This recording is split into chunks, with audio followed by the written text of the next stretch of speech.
آب و روی اهل دین از خاک پای مادر است. هرچی دارند این جماعت از دعای مادر است. آنچه در وصف بهشت فرمود قرآن کریم، صاحب قرآن بگفتا زیر پای مادر است.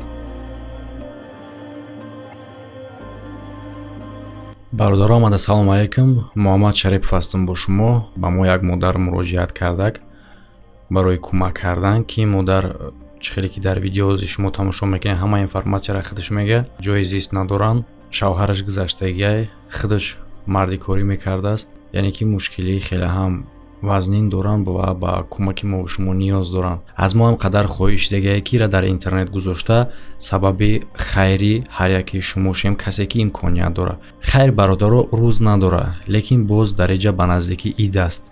یک کاری خیلی هم ثواب میشه و هر یک کسی که میتونه برادر به طرف نباشین. در روی اکران برادر دیدین کارت اسپیتامین که در کدام نمبر پریویزیت کردگی هسته و کارت سبیربانک هم دارن و همچنین نمره هسته برای تماس. یگانچی خواستین اگر پرسین. همه در رحمت. سلام علیکم برادران عزیز. من از شما خواهش میکنم که یقتیم باشه یاردم کنیدم دنیا شرایطم از من میباشه. من در مردی کار میکردم، از کار کردن نمیتونم. دنیا شرایطم از من، شوهرم وفات کرده، خانه دارم نیست.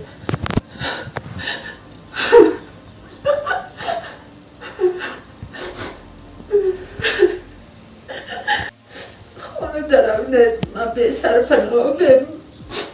پناه موندم. من بیش که کمک نمیکنم، یاردمم نمیکنم. لای چه نیته که داشته باشه، نیت کاتم خدا را دونه تلکو جونه کاتم ساخت کنه در شهر کای مسافر. همه کاتم در پناه از نگاه دارد.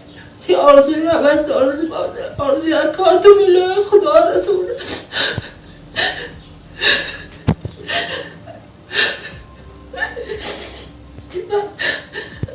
بسری بلند با پشکی بچه اکاتون فرزند کاتون بیتون لای تنک زونی هماش مسافری اکای تنک جون کاسون ساخت کنن.